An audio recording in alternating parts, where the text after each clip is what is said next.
I'm absolutely convinced. I'm convinced that there is something taking place here.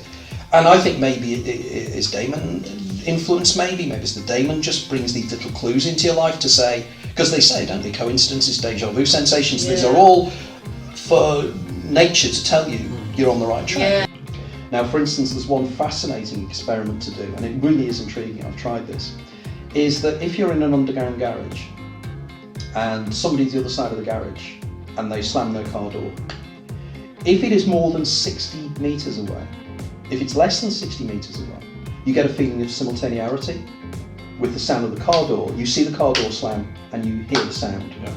But if you think of this logically, that doesn't work because the sound takes time much slower to get to you than the light does. So there should be, you see the car door slam and then a split second later you hear the slam.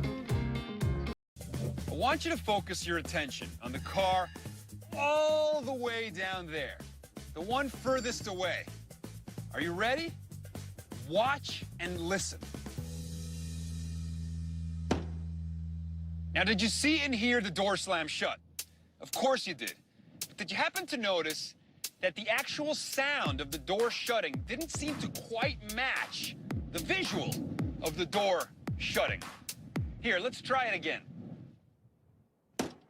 You caught the delay this time, didn't you? Well, in the TV and film business, we call this being out of sync. So why does this happen? Well, it turns out that you see and hear things separately. And since, as we know, the speed of light is faster than the speed of sound, if the car is far enough away, you actually see the door shut long before you hear it slam. So what do you think will happen when we do that with the car in the middle? It's a little more difficult to tell, right? As it turns out, the real magic doesn't happen until you get a little bit closer. Did you notice? This time the sight and the sound of the door closing seems perfectly in sync. What do we do differently? Nothing. The sight and the sound still arrived at your eyes and ears separately. But because this car was closer, your brain connected the two and made them seem like they were simultaneous. In fact, any difference of sight and sound less than about 1/10 of a second, and your brain will connect them and make them seem to be simultaneous.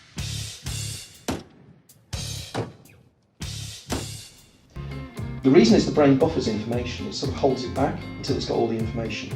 Now, over 60 metres, there's a time difference. But the brain only decides at 60 metres to make the difference. Up to then it accommodates. Now, the other thing, the point you mentioned earlier, which I thought was interesting, the idea of we only use 10% of our brains. People use that term a lot.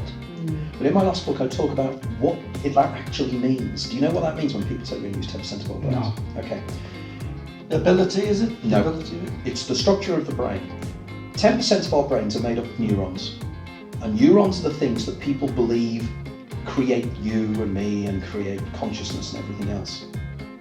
But 90% of the brain is not made of neurons. It's made of something called the astroglial network, the glial cells. Now, glial is German for glue, because literally that's what they thought glial cells were there, to hold the neurons in place. But nature is parsimonious. It doesn't just do things for no reason. They can't just be there for no reason. Yeah. Latest research, and I mentioned this in my book, The Infinite Minefield, no, Infinite Minefield, is that it's the glial network that creates consciousness.